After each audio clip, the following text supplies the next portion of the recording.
All right, so this is the first skills practice for Math 113. And the skills practices are kind of a collection of skills that you'll need throughout the semester that people have a tendency to forget, and then it causes a lot of problems just making progress on homework and things like that. So by practicing these skills each week, hopefully they'll stay fresh in your mind and it'll make homework and things go much easier and more quickly. So this first one is using inequality signs, so greater than or less than. And the deal with inequality signs is that the bigger number always gets the side that is bigger. So where it points should be the smaller number. So between 5 and 40, 40 is bigger. So I want to put the side that's open going towards the 40.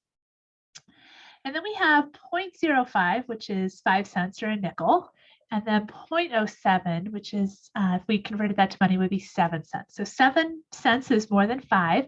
So I'm going to make the inequality sign go the other way and open on the 0.07. So it'll look like that.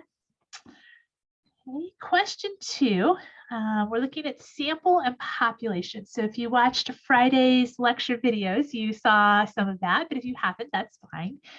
So the sample is the group that we actually get information from, and the population is the larger group that we got the sample from that we're interested in. So it says a survey will be given to 20 randomly selected students from the freshman class at Gunnison High School. Identify the sample and population. So we have the choices: all students at Gunnison, all freshmen at Gunnison, 20 randomly selected freshmen at Gunnison High School, all high schools in Gunnison, and all freshman students at GHS. So the survey was given to 20 randomly selected freshmen from GHS. So our sample is those 20 randomly selected freshmen. And then our population is going to be all freshman students at GHS. So it can't be all students at GHS because only freshmen were selected. So these results would only apply to other freshmen at GHS. It's not all freshmen in Gunnison because there could be freshmen that are being homeschooled or something else. And so then that doesn't match it being from Gunnison High School. So the best choice there is all freshman students at GHS. Question 3, so this one is sample size. So sample size is just the number of people that you got information from. So if we sent a survey to 20 students and it doesn't tell us how many replied, so we'll just assume all of them did, then our sample size here is just 20. So I'll type a 20 in. Question 4, so this is deciding if these are categorical or quantitative variables. This is something from Wednesday's lecture. Days of the week. So this would be like Monday, Tuesday, Wednesday, Thursday. So that'll be categorical. Distance from school. So maybe you live 2 blocks from school, you live 5 miles from school, but it's some sort of number with units. So that'll be quantitative. Agree or disagree. So if I asked you a question, we should have homework every day in this class. Do you agree or disagree? I'm going to go out on a limb and say your answer is probably disagree, right? But your answer is a word. So that'll make this categorical. And then hair color. So hair color is going to be categorical as well.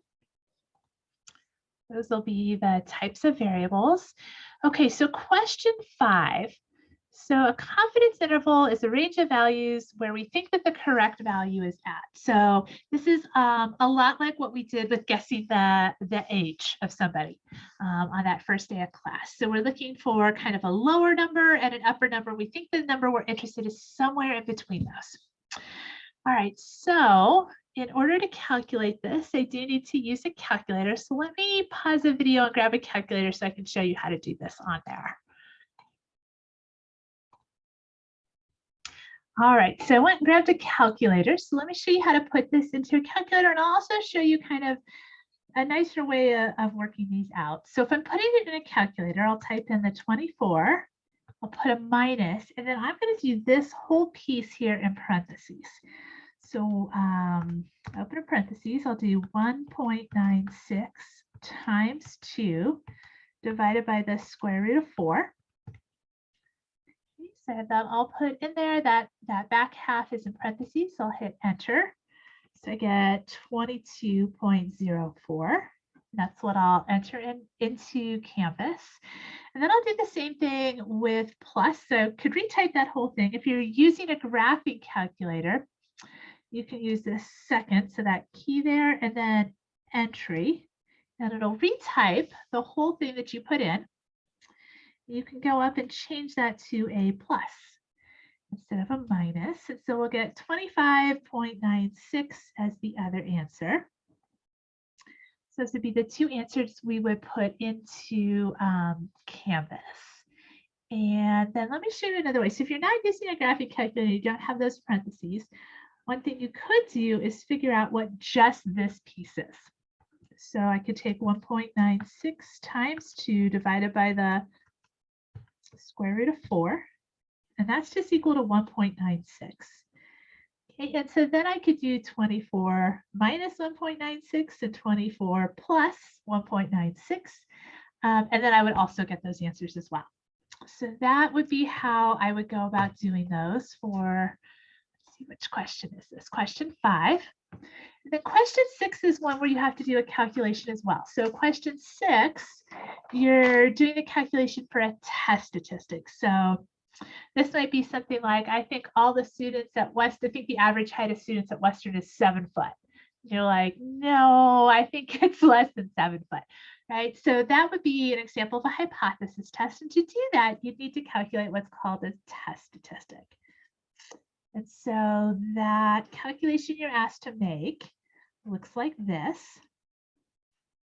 And so if I was putting this in the calculator, I would put this part in the top in parentheses and then put a division sign and then put the bottom in parentheses.